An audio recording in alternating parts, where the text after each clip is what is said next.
यार मंडमळी मंडमळी मंडळी मंडमळी नाही मंडळी. तर स्वागत आहे तुमचं सगळ्यांचं आपल्या छोट्याशा ब्लॉगमध्ये. तर ब्लॉग काढायचं कारण एवढंच की अगोदर पण व्हिडिओ बनवायला लागलो होतो, तर मला मंडळी म्हणायचं होतं. मग त्याच्यात ते मंडळी म्हणताना ते शब्दच चुकला की माझ्याकडं. ते झालं मंडमळी. त्याला मीच पुन्हा विचार करायला लागलो, मी असं का म्हणतो या. मग पुन्हा अजून नाही यार, म्हणजे आपलं चुकतंय काहीतरी म्हणताना. तर नमस्कार मंडळी, तुमचं स्वागत आहे माझ्या छोट्याशा ब्लॉगमध्ये. तर हा तुमच्या समोर जो दिसतोय तो हा शेतकरी बळीराजा दिसतोय. तर माझ्या गावाकडलं वातावरण बघा, तुम्हाला सगळं दाखवण्याचं एक थोडक्यामध्ये आणि अगदी व्यवस्थितपणे दाखवण्याचा प्रयत्न करतोय. हे समोरचं जे दिसतोय हा ब्रिज आहे, तिकडं खाली नदी आहे, तिकडं पलीकडे ते संगमच्या वस्त्या आहेत. त्या आम्ही आहे इकडे मागं राहतो, इकडं ह्या मोठ्या झाडांकडे राहतोय. तिकडे काही झाडं दिसत नाही ते आता, पण राहू द्या, पुन्हा कधी तर दावीन मी. तर ह्या इकडं आमची शेती, ह्या आंब्याची झाडं इकडे आहे. आणि आमचं ऐका ऐका, तुम्हाला सगळ्यात महत्त्वाचं राहिले की सांगायचं. आता माणसं असं काय झालं आहे माहिती आहे का, माणसं लय असं फॅशनेबल झाली ती हो. माणसाला कसं स्टोरेजमधलं खायचं सवय लागली या. अजून कुठलं कुठलं खाते ती, म्हणजे असं हायपाय झालं आहे, हायपाय सगळं माणसाचं. पण हायपाय झालं आहे, पण त्याच्यामध्ये ओरिजिनलपणा राहिला नाही. ओरिजिनलपणा कशात आहे हे तुम्हाला बी माहीत आहे. आता ही आली आमची देशी केळं. काय देशी केळं तुम्ही म्हणताल रे काय आहे, बाबा लागला सकाळ सकाळ धावायला. सकाळ सकाळ धावायचा काय विषय नाही. सूर्य बाप्पा नारायणाच्या आशीर्वादानं, कृपे आशीर्वाद ते उगवाय लागलेत काय. त्याच्याप्रमाणे आपण थोडंफार थोडंफार का होईना, पण त्यांच्या तेजाच्या आसऱ्याखाली कुठंतरी का होईना आपल्या पण मुखातनं चार शब्द चांगलं निघावं. ह्या हिशोबानं तुम्हाला मी सगळं काय सांगत असतो या, आणि हमेशा सांगतो. आपल्याला सवय झाली या, तुम्हाला सांगतो. मग ही लावली देशी केळी. आता देशी केळीचं तुम्हाला वैशिष्ट्य माहीत आहे. देशी केळी किती खायला चवदार आहे, किती चविष्ट आहे. तुम्ही नुसतं फॅशनेबल होण्याच्या मागं पड नका रे दादानो, आणि दुसऱ्याला कोणाला चारू नका, आणि तुम्ही बी खाऊ नका. तुम्ही काय करा माहिती आहे का, हो का, उत्पन्न थोडंफार कमी निघू द्या, पण त्याचं का नाही, जी काही क्वालिटी आहे, त्याच्यातलं काय रुचकरपणा आहे, त्यातलं काय चव आहे, ही चव टिकवून ठेवण्याचं काम तुम्ही करा. आणि हे तुम्ही आम्ही केलं तरच राहणार आहे. आता मी काही दिवसामध्ये, आता ही जी काय तुम्हाला जे दिसतंय का नाही, हिकडल्या बघलेलं बी आहे. आणि हो का इकडं आहे जवळजवळ आता चांगली 5-7 खुटाळं गेलेले आहेत. का तिथं आहे, हिथं आहे, तिकडं आतमध्ये आहे. तर खायला एवढं भारी लागतंय नाही की बस बोलायचंच काम नाही. मी म्हणतो पहिले तुम्हाला सांगतो, केळं बारकीच आहेत, एवढीच तीच बरंच केळं आहेत. अहो तीच बरंच केळं आहे ती, पण लागते ती केळं काय.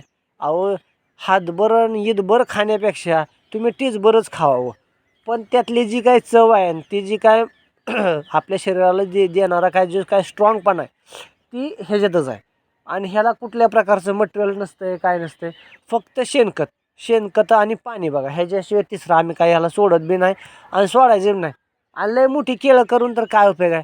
मस्त लय मोठं लठ आहे केळ, पण त्यात चवच नाही, नुसतं माती खाल्ल्यावर लागते. काय त्या केळ खाण्याला अर्थ आहे तेव्हा. मग तुम्ही काय करा माहिती आहे का, हो का, तुम्हाला गुंता 2 गुंता असतेच, म्हणजे सिटीतलं सांगतोय मी. सिटीतलं सांगतोय.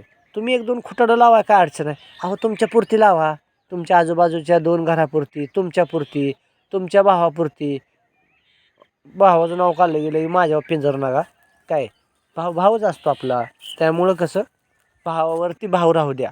काय भावावरती भाव राहू द्या, तेव्हा तुम्हाला पण भाव वाढेल आणि तुमच्या केळाला बी वाढेल. मग त्यामुळं काय करायचं आहे माहिती आहे का, ह्याचा भाव वाढवायचा असला ना, तर मनातला भाव जागा करायचा. मनातला भाव जागा झाला की सगळं काय मिळालं म्हणून समजायचं. पण मी बोलताना कसा दिसतोय, काय दिसतोय, चुकतोय वागतंय का जरा सांगत जावा. आणि ज्या काय चुकत्या त्या गोष्ट्या नाही गोष्टी, ती मला आवर्जून सांगत जावा. आता मला झाली सर्दी. काय त्या सर्दीमुळं काय झालं आहे, माझं असं तुतरी वळल्यागत होती या. उगं थोडी होती, लय अशी नाही. पण कसं बोलताना माणसाने म्हणते ती ना, की नीट बोलावं, नीट सांगावं. मग मी बी तसाच प्रयत्न करतो बरं का. पण आता झाली सर्दी म्हणल्यावर काय करू. आणि मला दम निघतोय का व्हिडिओ बनवायचा. आणि माझं ब्लॉग जे आहे का नाही, ते तुम्ही बघत जावा. लय मजेशीर असते. तर काय गोष्टी अशा असते त्या की मी अशा अशा काही शब्दात ते सांगून जातो, ती माझी मला बी कळत नाही. मग काय कळत नाही काय नाही, ही तुम्ही ब्लॉग बघितल्यावरच तुम्हाला कळलं. ते दिवशी तुम्हाला कळायचं नाही. तर म्हणा हा बाबा लागला सकाळ सकाळ काय गाणं म्हणायला, वेगळंच ह्याचं वेगळंच गाणं आहे. आता सूर्यनारायण बाप्पा उगवल्या तर सगळ्यांचं यांचा आशीर्वाद आहे, हे उगवत्यात आहे मावळत्यात आहे म्हणून आपण आहे. आपण हाय म्हणून ते नाही तर ते आहे तर म्हणून आपण आहे. तर मग कधी पण भगवंताच्या दृष्टीनं नाही, आपल्या दृष्टीनं भगवंताकडे मागणी करताना अशी मागणी करा की बाबा तू जसं आम्हाला ठेवतोय तसं आम्ही तुझ्यापाशी राहू, आम्ही तुझीच लेकरं आहे. तर त्याच्याप्रमाणे अतिशय व्यवस्थितपणे सगळ्यांना व्यवस्थितपणे बोलून चालून आणि व्यवस्थित सगळ्यांच्या मनामध्ये घर करून, कुठं इथं साईडला नाही इथं, तर घर करून व्यवस्थितपणे राहा, आनंदात राहा. आणि देशी पहिलं जे काय होतं, पहिलं केळी बी देशी होती आणि माणसाची मनं बी देशी होती. आता झाले ते आता काय झालं आहे माहिती आहे का, खायचं मोठं, आता माणसाचं मन बी झालं आहे विदेशी. त्याच्यामुळं देशी जे कुठं काय थांग पत्ताच लागना झालं आहे. त्याच्यामुळं तुम्ही विदेशी खा, सुखी राहा, समाधानी राहा. थोडकंच खा पण चांगलं खा, ते पण ओरिजिनल खा. तुम्हाला कसा वाटला काय वाटला, हा माझा छोटासा ब्लॉग होता फक्त 5-6 मिनटाचा. तर पुढच्या वेळेस चांगला 10-12 मिनटाचा बनवीन. कसं वाटतंय काय वाटतंय, भारी वाटते ना. तर मग हा केळी ब्लॉगमध्ये सगळ्यांचं गरा गरा गरा गरा गरा गरा गरा गरा फिरला बाळासाहेब. सगळ्यांच्या मनांचा आधार तुम्ही बना, त्याशिवाय मजा नाही. तर मग चला, सर्दीनं जरा एड्यावनी व्हिडिओ झाला आहे पण उद्या काय अडचण नाही, घ्या समजून तुम्ही आता.